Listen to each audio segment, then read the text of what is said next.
Estás a punto de adentrarte en los confines de lo sobrenatural, donde lo imposible se hará realidad, donde las almas vagan en búsqueda del camino que les llevará hacia la luz. Es el momento de prepararte para la apertura del vórtice NDM 2018, donde Narradores del Misterio te acompañará durante las próximas 2 horas y media. Es la hora. El vórtice interdimensional comienza a aperturarse. Aférrate a Narradores del Misterio, porque esto está a punto de comenzar. Narradores del Misterio.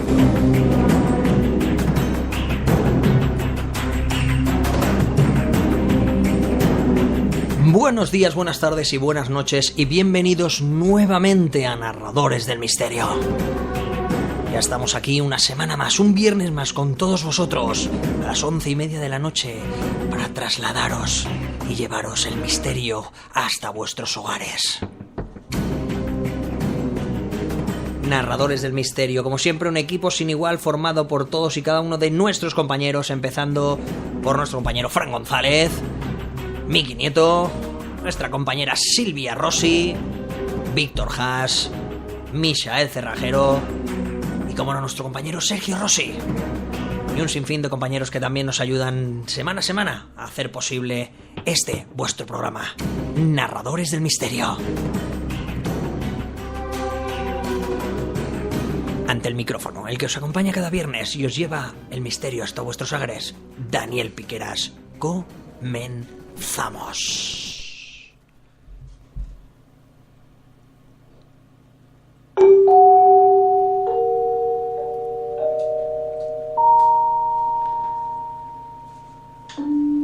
Y en el día de hoy volvemos a tener la presencia al principio del programa de nuestro compañero biólogo marino Sergio Rossi, el cual nos acerca la ciencia y el misterio que a esta envuelve hasta Narradores del Misterio.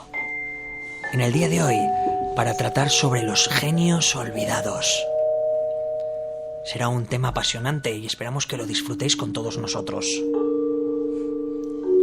En los casos de Michael, nuestro compañero Michael Cerrajero, director del grupo de investigación Samboy Paranormal, nos traerá un nuevo caso, un nuevo y apasionante caso que seguro que os dejará a todos con la piel de gallina.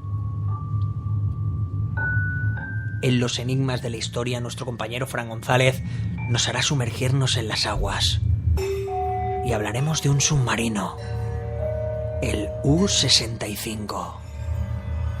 ¿Qué tendrá de peculiar este submarino? No os lo perdáis. Historias de ultratumba con nuestra compañera Sol Fabián desde México, Puebla. Las noticias del misterio. El rincón mágico con nuestra compañera Silvia Rossi. Y para finalizar, Detective Paranormal con nuestro compañero Víctor Haas. Un menú completo en el que el misterio está latente.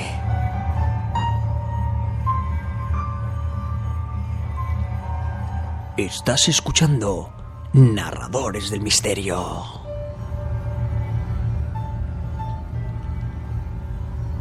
Y ahora sí, como siempre, vamos a empezar a presentar a nuestros compañeros y iniciamos con Fran González. Fran, ¿estás ahí, no, compañero? Fran González, ¿me escuchas?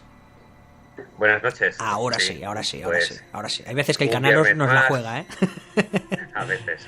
Las teclas del mute y no mute. Sí, eso es. Bueno, como digo yo, benditos sean estos pequeños errores técnicos en comparación de otros, compañero, que estamos muy habituados. Estos no tienen mayor Esto importancia. es nada. Esto, como dice nuestro compañero Miki Nieto, son errores de chichinabo. Miki Nieto, compañero, ¿qué tal va todo? Muy bien, buenas noches. Pues aquí esperando a ver qué sacamos en claro en la noche de hoy. Genios olvidados, Miki. Yo creo que vamos a poder tratar diversos y vamos, muy olvidados que podrían haber pasado, han pasado, de hecho, son reconocidos, porque si no, no hablaríamos de ellos, pero realmente no se les ha dado la notoriedad que merecían totalmente. Silvia Rossi, compañera desde el centro índigo.org, ¿me escuchas? Muy buenas noches. Muy buenas noches, compañera, para tratar de un tema que yo creo que puede ser apasionante. No siempre decimos aquello de que de la misma manera que el misterio a veces choca con la ciencia, a veces la ciencia está cargada de misterio, ¿no, Silvia? Y eso hay que reconocerlo, ¿no, compañera? Bueno, por supuesto, el misterio está presente en todos los ámbitos de nuestra vida y la ciencia no está exento de ellos. Correcto, totalmente de acuerdo contigo. Y cómo no, vamos a entrar ya en materia, vamos a empezar a tratar de esos genios olvidados. Porque pensamos que merecen reconocimiento y porque, como bien dice el título del programa de hoy, pues, ¿por qué no? ¿Por qué no dedicarles un monográfico también a ellos? Sergio Rossi, compañero, estás ahí, ¿no? Sí, aquí estoy. Encantadísimo de volver a contar con tu presencia aquí en Narradores del Misterio, tu casa, ya lo sabes, de todas, y además siendo una persona tan ocupada, pues nos encanta poder compartir contigo pues estos minutos en los que la ciencia está muy presente y bueno, pues ese misterio de la ciencia que le decimos nosotros, ¿no? Esos misterios que a veces, pues desgraciadamente, a veces sucede esto, ¿no? El no reconocimiento de auténticos genios o, en su defecto, el olvido de auténticos genios, ¿no, Sergio? Sí, a mí me gustaría realmente hoy hablar un poco de una serie de casos que no son todos iguales, ¿eh? Son todos casos muy, muy diferentes unos de otros, pero que tienen todos como una especie de denominador común que sería, bueno, personas que han pasado o bien desapercibidas o que no han tenido quizás el reconocimiento que deberían haber tenido por una serie de factores y que bueno, que han sido claves para el progreso de la humanidad, pero que ahí se han quedado en el tintero muchas veces. Correcto. Ya hemos en alguna ocasión, lógicamente, muy, muy tenuemente y muy por encima hemos pasado por casos de genios que en su momento descubrieron auténticas maravillas y que por su capital económico, por su capacidad, en este caso económica o financiera, pues debían de deshacerse de esos ingenios increíbles que pasaron a la historia y cedérselos, pues bueno, pues aquellos adinerados y bueno, pues burócratas que en su momento pues conseguían hacerse con esas patentes. Desgraciadamente esto forma parte de la historia, ¿no, Sergio? Y esto sucede, y ha sucedido y se seguirá sucediendo a lo largo de la historia, ¿no, compañero?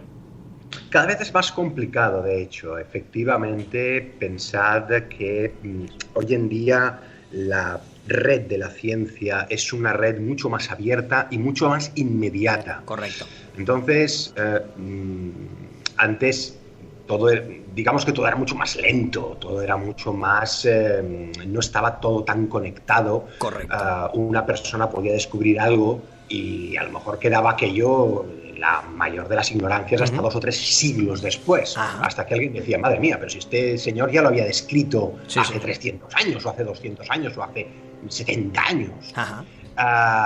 Todo era mucho más lento, repito, había pues mucho tráfico epistolar, muchas cartas, muchas historias de este estilo. Una yo creo que es de las más famosas, es precisamente la de Charles Darwin y Wallace. A ver, es una historia muy bonita. De hecho, es una historia de simbiosis, no es una historia de rivalidad. Y se ha creado mucha leyenda negra que tampoco es...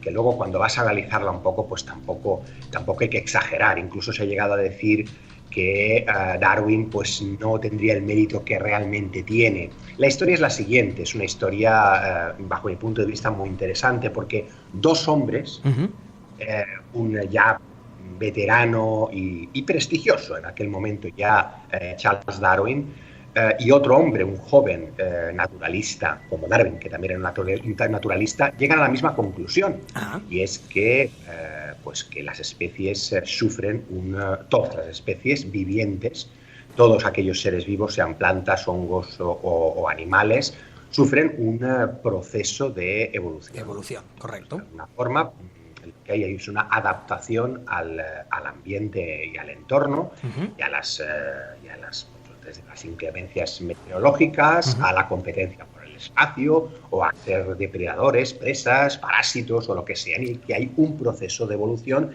que selecciona a aquellos que se adaptan mejor a las nuevas condiciones. Correcto. Pues los dos llegaron a la misma conclusión. Los dos llegaron al mismo... Lo que pasa que entonces Wallace, desde Malasia, le escribió a Charles Darwin. Sí. Ellos intentar ubicaros un poco en contexto, en la época. Sí. Una carta y te llega al cabo de 3 meses, claro, 4. Claro. Era brutal aquello. Claro. Imagínate que en el trayecto que la carta llega o no llega, cambias de opinión, ¿no? Imagínate, ¿no? Claro, hay que enviar otra carta que llegará ya en otros 3 meses más, ¿no? Pero bueno, vamos a ponernos en el contexto, como tú dices, ¿no? Y más sobre todo en este momento. Charles Darwin, que vivía con mucha tranquilidad y hacía muchos años que pues elaboraba sus estudios. Él había estado como naturalista en un barco que se llamaba Beagle, del año 1831 a 1836, recopilando muchos datos, y desde el 36 hasta el 58, que es cuando recibió esta carta, él había estado acumulando datos, pruebas, escribiendo, pero con la calma, ¿no? Sin prisas, él tranquilamente iba haciendo sus pinitos. Sí. Muy sistemático. Charles Darwin era un hombre extraordinariamente preciso, muy puntilloso, muy objetivo, y de repente le llega esta carta. Y en esta carta Wallace le dice: oye, que es que yo veo aquí, estoy dándome cuenta que hay un proceso que yo creo que es la evolución. Y de repente Charles Darwin dice: maldita sea, este hombre ha llegado a la misma conclusión que he llegado yo. Lo que pasa que fue muy elegante, porque Charles Darwin lo que hizo fue publicar junto con Wallace un pequeño artículo que no trascendió mucho en 1858, no tuvo mucha trascendencia en los ámbitos científicos, pero él mismo se dio cuenta de que antes de que regresase a Inglaterra otra vez, tenía que acabar su libro, El origen de las especies, que era un libro realmente muy completo, complejo, y que fue realmente una revolución. Entonces, lo que se dice ahí, en este caso es que Wallace tiene el mismo peso que Darwin. Y es mi opinión, yo creo que no es cierto. Darwin tenía muchos más elementos y tenía muchas más pruebas y había madurado... Más trabajo de campo, ¿no, Sergio? Ese trabajo de el riesgo, ¿no? El estar en el meollo del asunto para intentar conseguir todos esos datos, ¿no?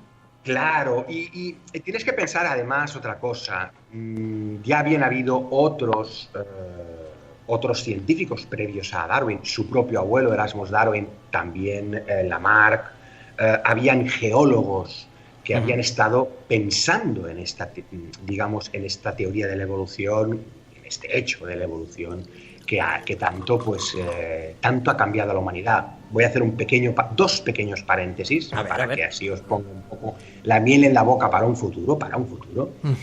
El primero es, tener en cuenta que todo lo que está relacionado con la evolución es, en mi opinión, pero en la opinión también de muchísimos expertos mundiales científicos, la teoría o la base científica más revolucionaria que ha habido jamás, por muchos motivos que no estaré a explicar, pero uno de ellos es porque fue el divorcio definitivo entre lo que sería un tipo de pensamiento, el científico, y las religiones monoteístas. Y ahí lo dejo. Bien. Interesante. Con mucho detalle, es muy bonito explicarlo, el por qué una religión monoteísta jamás podrá aceptar la que ellos llaman hipótesis o teoría de la evolución, que de hecho es un hecho, eso es algo... Ese tema merece, como tú bien dices, un futuro. Es un tema delicado, Sí, es un tema delicado y que puede generar controversia, pero estoy seguro que a todos aquellos que les apasiona el mundo de la ciencia como el mundo del misterio, pues seguramente cuando pongamos las conclusiones encima de la mesa van a quedar harto sorprendidos, y volvemos a repetirlo, Aquí nosotros siempre tratamos todos los temas con el máximo respeto, pero hay veces que, como tú dices, hay que tocar la llaga, Sergio. A veces hay que tocar un poquito la vena para despertar esas conciencias, ¿no, compañero? Eso es un hecho más que contrastado. Hemos puesto ese primer caso, Darwin con Wallace, en este caso, y bueno, pues cómo de alguna manera intentaron de alguna manera, vamos a ser honestos el uno con el otro, y al final, Bueno, pues ese reconocimiento que fue mutuo, pero bueno, como tú bien dices, ¿no? Al final el que arriesgó... Amigable. Correcto. Fue amigable. Ahí está. Pero el que arriesgó, el que puso la carne y el que estuvo ahí con, como digo yo, con machete en mano, ese fue Charles Darwin.